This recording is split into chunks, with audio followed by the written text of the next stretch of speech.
Assalamualaikum warahmatullahi wabarakatuh, teman-teman. Ketemu lagi dengan saya di channel Surya Sunda ya, tentunya channel yang sangat sederhana.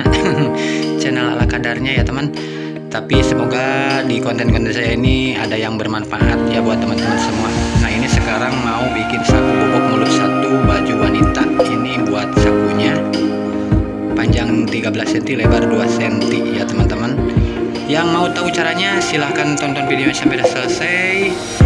Jangan lupa dukungannya, yang belum subrek ya, mohon dukungannya di subrek, di like, di komen, di share videonya apabila berguna ya teman-teman. Dan saya juga ucapkan terima kasih buat teman-teman yang sudah setia selalu mendukung channel saya.